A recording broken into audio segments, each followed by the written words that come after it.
మధుపదం YouTube ఛానల్లోని అన్ని వీడియోలు వరుసగా చూడాలనుకుంటే సబ్స్క్రైబ్ చేసుకోవడంతో పాటుగా బెల్ అంటే గంట గుర్తును కూడా నొక్కి ఆల్ ALLని సెలెక్ట్ చేసుకోండి. ఒక తెలుగు న్యూస్ పేపర్లో మనువాదం మరియు బ్రాహ్మణత్వం రెండు విషపూరితమైనవి అని ఒక కమ్యూనిస్టు నాయకుడు అన్నట్లుగా రాశారు.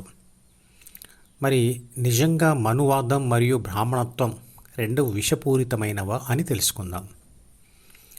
భగవద్గీతలో 4వ అధ్యాయం 1వ శ్లోకంలో కృష్ణుడు అంటాడు, నేను ఈ యోగ విద్యను సూర్యుడికి చెప్పాను.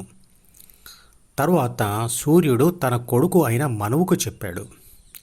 ఆ మనువు ఇక్ష్వాకుడికి చెప్పాడు అని అంటాడు.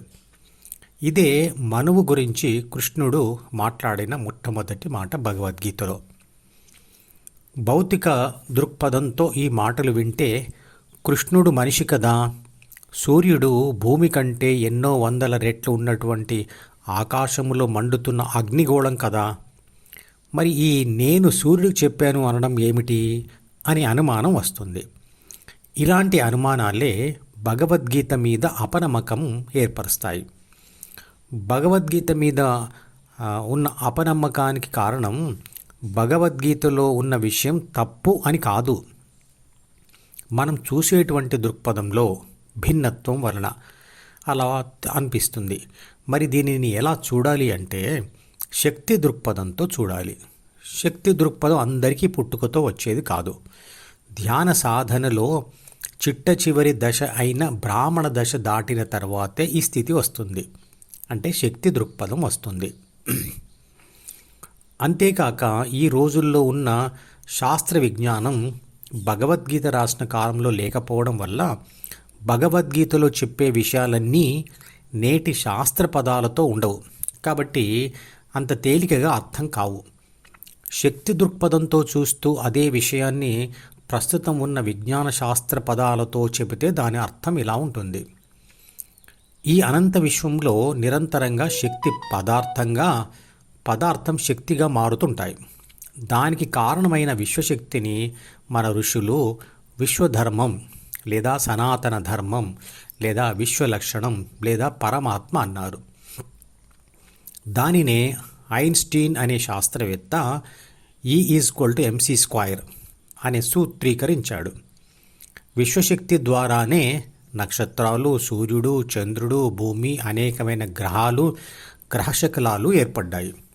ఈ విషయాన్ని బిగ్ బ్యాంగ్ థియరీ ద్వారా సైంటిస్టులు కూడా ఒప్పుకున్నారు.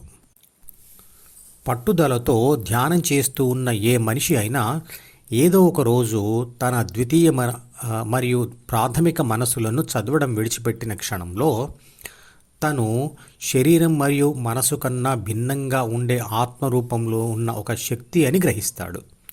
విశ్వంలో ఉన్న ఏ శక్తులన్నీ కూడా విశ్వశక్తి నుండి వచ్చినవే కాబట్టి తాను కూడా విశ్వశక్తి లక్షణాలతో ఉన్న శక్తిగా గుర్తిస్తాడు, కాబట్టి తానే విశ్వశక్తి అనుకుంటాడు.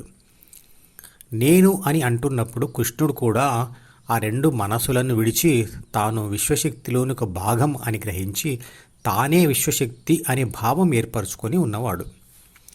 కృష్ణుడినే మనము విశ్వశక్తి అని అర్థం చేసుకుంటే కృష్ణుడు సూర్యుడిని సృష్టించి అతనికి యోగ విద్యను ఇచ్చి దానిని తన కిరణాల ద్వారా బయటకు ప్రసరించే శక్తిని ఇచ్చాడు అని అర్థమవుతుంది. అలా సూర్యుడు తాను పొందిన శక్తితో తనలోనే పరమాణువుల సంయోగ మరియు విచ్ఛిన్న క్రియల ద్వారా కాంతిని సృష్టించి దానిని వెదజల్లుతున్నాడు.